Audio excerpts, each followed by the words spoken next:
हरे कृष्णा राधे राधे। कृष्णा भक्त चैनल में आप सबका बहुत बहुत स्वागत है। तो मेरा नाम है अर्पण सैनी। जो आज का ब्लॉग है वो हो चुका है शुरू, तो आइए ब्लॉग शुरू करते हैं। तो आप सबको निर्जला एकादशी की हार्दिक शुभकामनाएं। हैप्पी निर्जला एकादशी। अभी मॉर्निंग का टाइम है, तो जो मेरी पूजा थी वो हो चुकी है। अब मैं करूँगी निर्जला एकादशी कथा।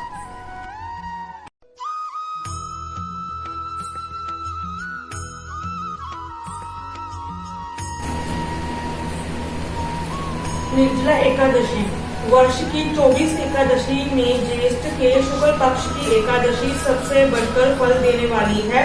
इस एकादशी का व्रत रखने से ही वर्ष भर की एकादशियों के व्रत का फल प्राप्त हो जाता है। इस एकादशी में एकादशी के सूर्योदय से राशि के सूर्योदय तक जल भी न ग्रहण करने का विधान होने के कारण इसे निर्जला एकादशी कहते हैं। जेठ मास में दिन बहुत बड़े होते हैं और प्यास भी अधिक लगती है। ऐसी दशा में इतना कठिन व्रत रखना सचमुच बड़ी ही साधना का काम है। इस एकादशी के दिन अपनी शक्ति और ब्राह्मणों को अनाज, वस्त्र, फल, जल से भरे कलश और दक्षिणा देने का विधान है। सभी व्यक्ति प्रायः मिट्टी के घड़े अथवा सुराइयों, पंखों और अनाज का दान तो करते ही हैं। आज के दिन मीठे शरबत की भी लगवाते हैं। अधिक मात्रा में संत भोजन करते रहना भीमसेन की एक बहुत बड़ी कमी थी। एक दिन भीमसेन ने व्यास जी से पूछा, पितामह, माता कुंती, भ्राता युधिष्ठिर, अर्जुन, नकुल, सहदेव और द्रौपदी आदि सभी एकादशियों का व्रत करते हैं और मुझे भी अनाज खाने को मना करते हैं, परंतु मैं उनसे कहता हूँ कि भाई, भक्ति पूर्वक भगवान की पूजा आदि तो मैं कर सकता हूँ और दान भी दे सकता हूँ, परंतु भोजन के बिना नहीं रह सकता। इसके उत्तर में व्यास जी ने कहा, ए पांडु पुत्र भीमसेन, यदि तुम नर्क को बुरा और स्वर्ग को अच्छा समझते हो तो प्रत्येक मास की दोनों एकादशियों को अन्य मत खाया करो। तब भीमसेन ने कहा, ए पितामह, मैं तो पहले ही कह चुका हूँ कि मैं भोजन के बिना नहीं रह सकता। यदि वर्ष भर में कोई एक भी व्रत हो तो मैं व्रत नाम वाली अग्नि है। मैं अन्न के भोजन बिना पूरा उपवास तो क्या एक समय भी बिना भोजन किए नहीं रह सकता।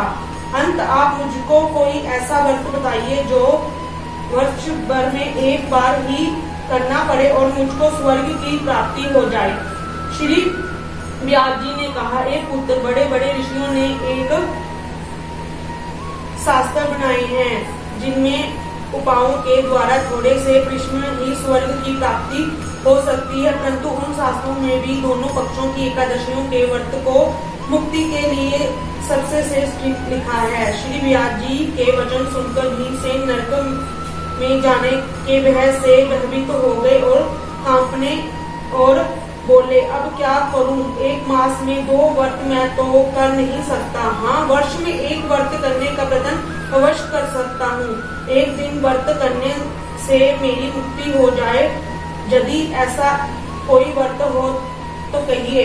ये बात सुनकर व्यास जी कहने लगे कि वृष और मिथुन संक्रांति के बीच ज्येष्ठ मास के शुक्ल पक्ष की जो एकादशी आती है, उस एकादशी का व्रत करो। इस एकादशी के व्रत के सिवा जल वर्जित है। आचमन में सहमाशय जल से अधिक नहीं होना चाहिए। अंत्य व मध्यपान में धूम हो जाता है। इस दिन भोजन नहीं करना चाहिए क्योंकि भोजन करने से व्रत नष्ट हो जाता है। इस एकादशी के दिन सूर्योदय से लेकर दासी को सूर्योदय तक जल ग्रहण न करें। समस्त एकादशियों के व्रत का फल प्राप्त होता है। राशि के सूर्योदय से पहले उठकर स्नान आदि करें।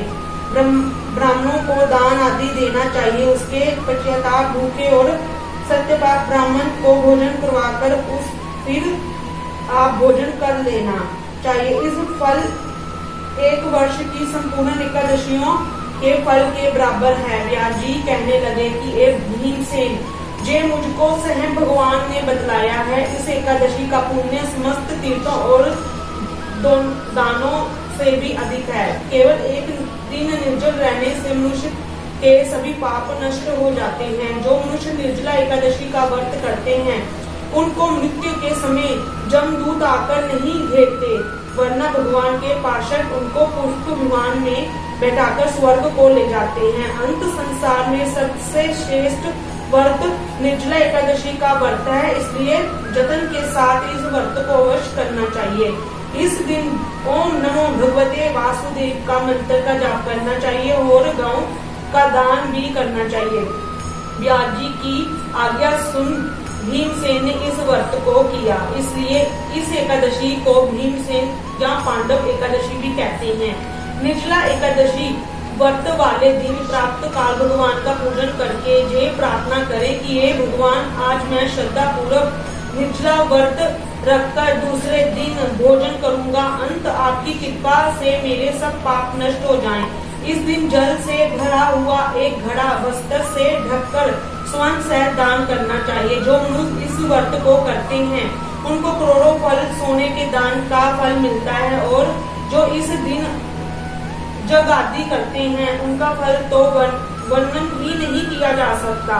जो मनुष्य इस दिन अन्न खाते हैं वे चंडाल के समान हैं, वे अंत में नरक में जाते हैं। जिन्होंने निर्जला एकादशी का व्रत किया है वो चाहे ब्रह्म हत्यारे अथवा गुरु के साथ देश करने वाले फिर भी इस व्रत के प्रभाव से स्वर्ग में जाते हैं। ए भीमसेन, जो पुरुष या स्त्री श्रद्धा पूर्वक इस व्रत को करते हैं उनको कर्म करना चाहिए। प्रत्येक भगवान का पूजन, फिर गो दान, ब्राह्मणों को मिठास व दक्षिणा देनी चाहिए तथा जल से भरे कलश का दान अवश्य करना चाहिए। निर्जला के दिन अन्य वस्त्र, पात्र, उपान आदि का दान भी करना चाहिए। जो मनुष्य भक्ति पूर्वक इस कथा को पढ़ते या सुनते हैं उनको निश्चय ही स्वर्ग की प्राप्ति होती है।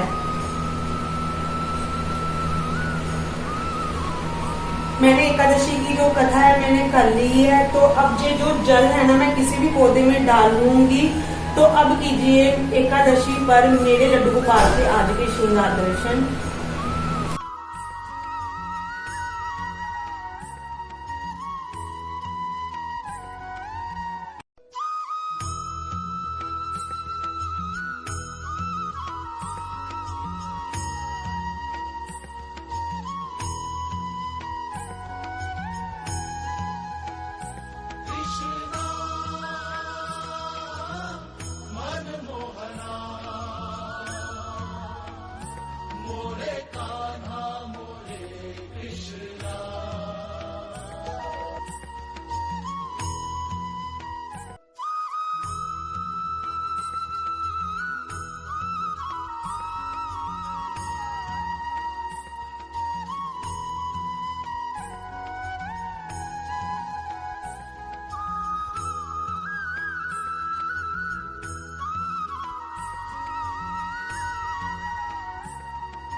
आओ लड्डू गोपाल आपके मिश्री का भोग लगाओ।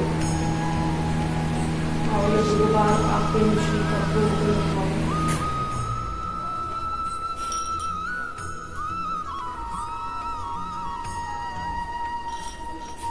आओ लड्डू गोपाल आपके दूध का भोग लगाओ।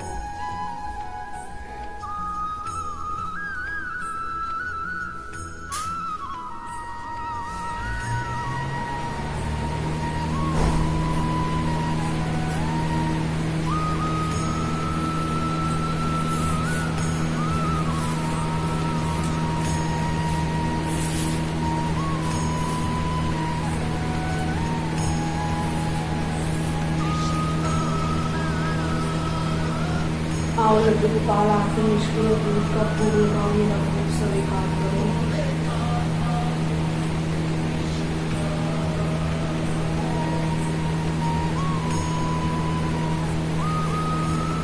तो आशा करती हूँ कि आपको मेरा जो आज का ब्लॉग है वो अच्छा लगा होगा। अगर अच्छा लगा है तो लाइक करें, कमेंट करें, मेरे चैनल को सब्सक्राइब करें, और जो मेरे चैनल पर फर्स्ट टाइम आ रहा है प्लीज मेरे चैनल को सब्सक्राइब करें, और जितना हो सके मेरे ब्लॉग को शेयर करें। हरे कृष्णा, राधे राधे।